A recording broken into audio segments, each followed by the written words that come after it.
Hello, History 365. So today I want to talk a little bit about evidence for reconstructing medieval battles, and particularly to focus on a famous set of forensic evidence, namely the skeletons from the Battle of Visby, and to think about how forensics can supplement our knowledge of medieval battle. Now, to sort of start off, when we think about how do we construct an ancient or medieval battle, how do we reconstruct a pre-modern battle, we have to rely on a variety of different types of evidence, none of which are entirely satisfactory on their own. So one type is written histories, accounts of the battle produced either by combatants or frequently by a later historian who may nonetheless have access to more first-hand accounts. When we talk about the ancient world, we talked about historians like Herodotus and Thucydides and Polybius. When I'm giving you my kind of master reconstruction of, say, the Battle of Hastings, that's basically, a lot of that information is coming from various chronicles that describe the battle to give us kind of the literary narrative. There are, of course, risks, especially since in both the ancient and medieval world, many of those chronicles are written 10, 20, 30, 40, 50 years after the event. And so in some ways, they're almost closer to secondary sources than they are to primary sources. Now, we also, particularly if we're interested in thinking about what soldiers looked like, how soldiers fought, can rely on visual evidence, artistic representations of battle. When we talked about the Battle of Hastings, we have one of the most phenomenal visual depictions of a battle, namely the Bayeux Tapestry. And of course, the Bayeux Tapestry is important as a source in part because it's probably produced within probably a decade or two of the Battle of Hastings, and is actually sponsored by one of the participants in that battle, Odo of Bayeux, the Bishop of Bayeux, who is the brother of William the Conqueror. Odo is a bishop, and as a bishop, he's actually not supposed to engage in warfare, or at the very least, he's not supposed to shed blood. The church abhors bloodshed. But Bayeux is, at the end of the day, a Norman warrior, and therefore has himself a special club, a baculum, that is made so that he can hit people and hopefully not cause them to bleed out, just kill them via blunt force trauma. And he thinks this will skirt the church's prohibition of Odo, the Bishop of Bayeux, engaging in active warfare. So, at any rate, the Bayeux Tapestry is sponsored by a participant in the battle. It's probably produced relatively closely to the battle. And so, in that way, it's a really dynamic piece of evidence for what, say, the combat at the Battle of Hastings might have looked like, at least in terms of what does an Anglo-Saxon shield wall look like, or what type of axe do the housecarls carry, or even what does a Norman knight look like. Presumably, Odo wanted those details mostly right. That's another type of evidence. A third type of evidence we might think about being surviving artifacts, that is, arms and armor that has survived to the present day and you can still go and look at it. And indeed, the closer we get to the present day, when we started off obviously 2,500 years before Christ, and now as we're getting closer, more and more stuff survives, and particularly now that we're with iron weapons. But there's more stuff from the year 1000 than there is from the year 500 AD. There's way more stuff from 1500 than there is from 1000 AD. And of course, the closer we get, the more material evidence survives. And you can just simply go and see it in museums. And those artifacts are also important for thinking about what do ancient or medieval soldiers look like, what type of weapons did they use, what are the specifications of those weapons, how heavy were they, how did they handle. These are all things that can really be done with a high degree of engagement with surviving collections of medieval arms and armor. Again, the closer we get to ourselves, the more there is. So those are kind of three sources. An additional source, and the one I really want to talk about today, is what I'm going to call forensics. actually having victims of battles and reconstructing how they died using the same kind of technologies, the sort of CSI technologies that might be used by modern crime scene investigators to determine how a modern homicide took place. I actually am quite interested in basically sort of forensic reconstructions of battles, in part because new forensic examinations have the potential to supplement the same kind of set of stodgy literary sources or stodgy visual sources. If we can actually find bones and have trained forensic scientists look at those bones, that actually can represent a whole kind of new horizon for how we think about battles. Now, probably the most dynamic use of forensic archaeology, and of course you could say that this, what I'm calling forensics, is really just a subset of archaeological exploration, and that's true. But perhaps the most sort of interesting example of battlefield forensic archaeology has come from here in the United States, namely a series of reevaluations of the Battle of Little Bighorn. And essentially what archaeologists did, in addition to re-examining the skeletons of some of the cavalrymen who were killed at that battle, they also simply went and used metal detectors to map out everywhere where a cartridge had been ejected from a rifle. And this created a whole new vision of the battle. It revealed on one hand that the Native American forces were very well armed. A lot of them had bullets and had modern firearms, and they used them quite effectively. It also showed that the Battle of Little Bighorn, rather than being a bunch of cavalrymen in a circle with the Native Americans surrounding them and just gunning them down, had actually been a running fight. And they could actually tell this as they traced the Cartridge trails.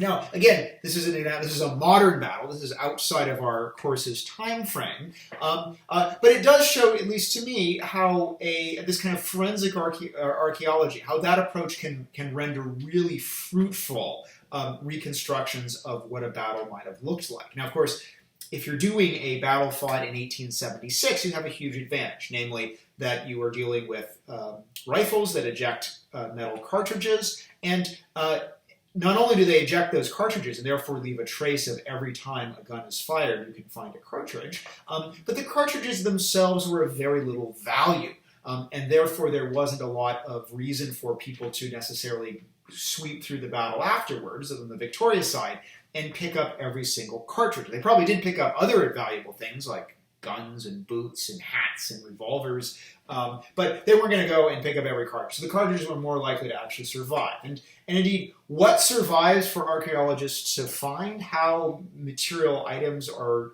deposited is what is a problem that archaeologists refer to as taphonomy.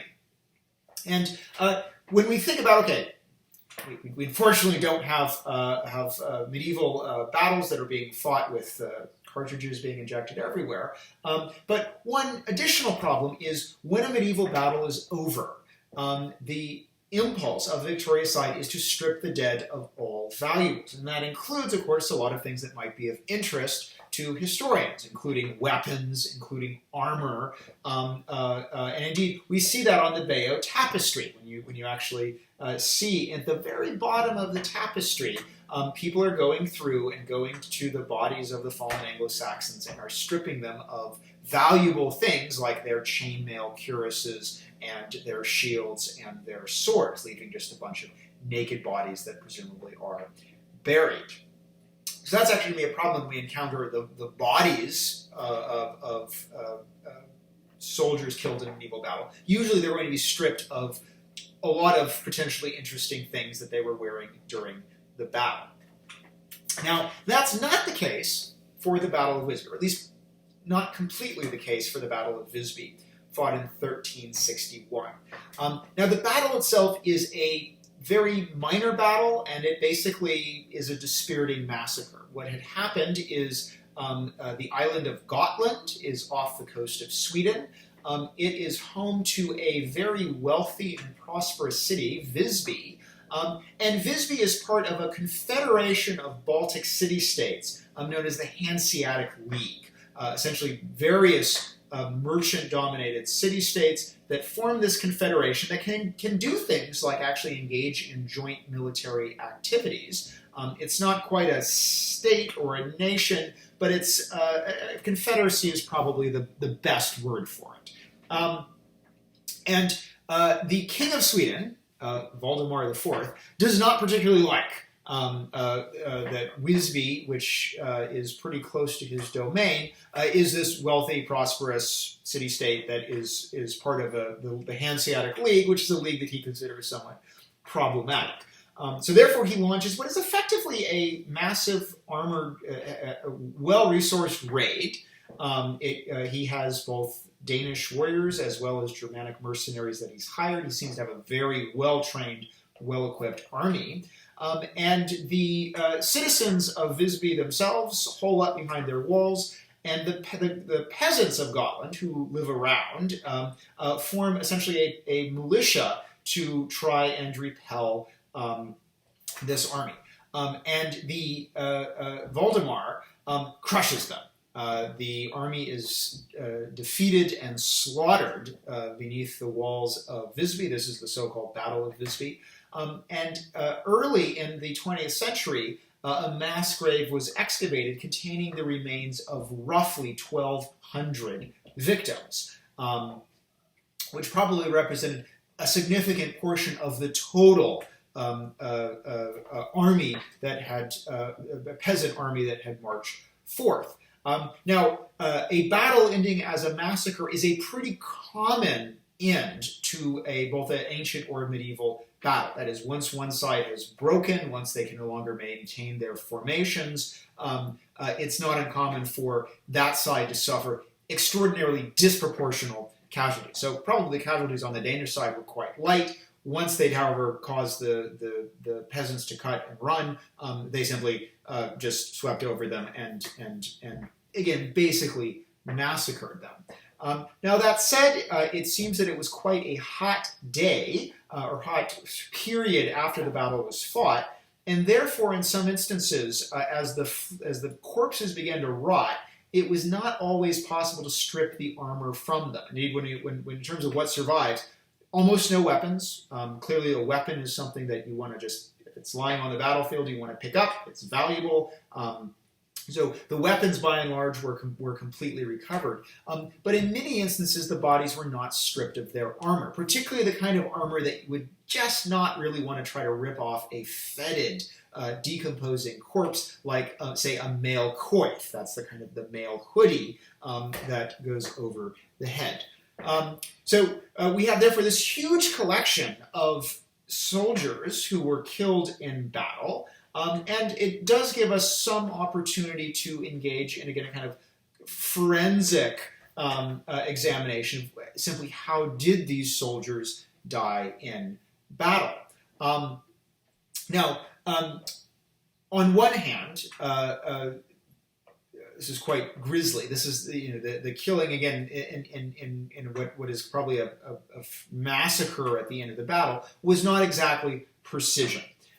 Nonetheless, it's probably not surviving that many of the victims had large numbers of wounds to their arms and legs, which actually may suggest that they were either offering some kind of resistance or at least putting up some kind of defensive posture. And indeed, if you're attacking another person, the sort of first attempt will be to try to strike blows at their kind of periphery, particularly the parts that aren't covered by a shield, which would be the arms or legs, and then if they're disabled by those blows, to go in for killing blows, which a number seem to be delivered to the head. I mean, many of these skulls at Visby, particularly the ones that are on display at the museum, show massive cranial traumas, which were either caused by blows by swords or axes, or also blunter objects like war hammers or spiked maces.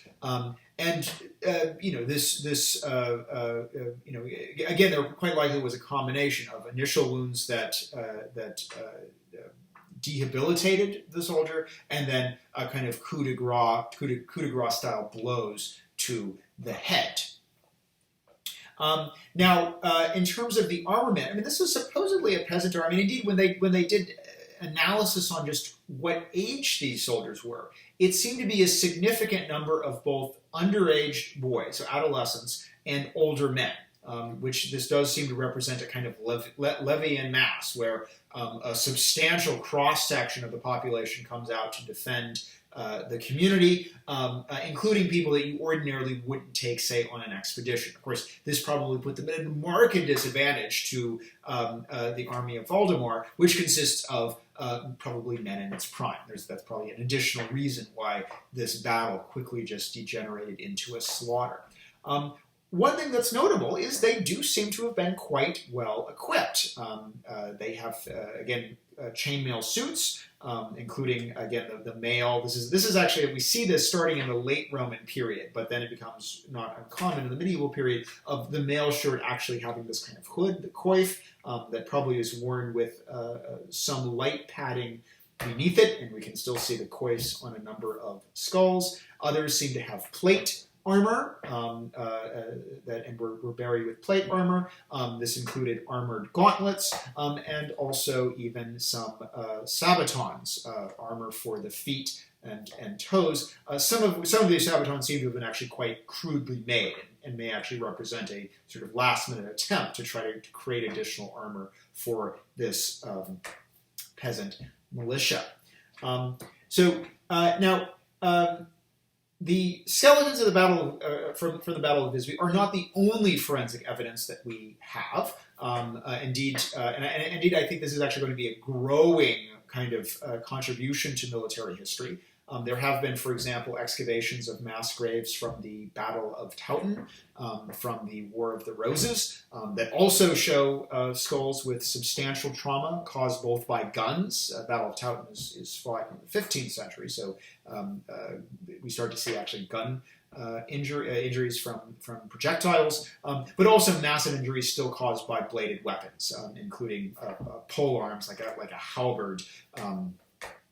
Which also can inflict massive injuries. Again, also a combination of sort of peripheral injuries, and then massive trauma directed at the head. These brutal killing blows. Now, I also think that one advantage of considering the Visby skeletons is that it prevents us from sanitizing military history, and indeed a critique of military history from both the kind of drum and trumpets vision of red arrows flanking blue lines, or even the sort of new military history, which sought to write a cultural history of warfare.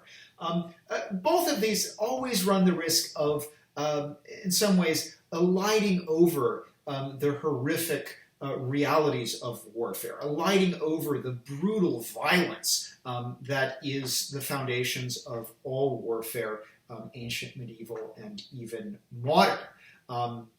And so, in some ways, even if maybe there are limits to what we can learn from the Visby skeletons, after a while you look and say, well, there's another skull that's been smashed in, I think it does remind us simply how brutal warfare can be. It reminds us that this violence is the fundamental aspect of warfare, even if you're trying to write a tactical history or a cultural history. And sometimes, as you know, we as military historians can be carried away by our own kind of academic interests. It is a reminder that warfare is a human activity, and without question, a human activity of the worst sort. All right, that's all for today. So that's the Battle of Visby in 1361. Next time we're going to take some steps back and look at perhaps the most famous series of wars of the Middle Ages, namely the Crusades. I'll see you Friday.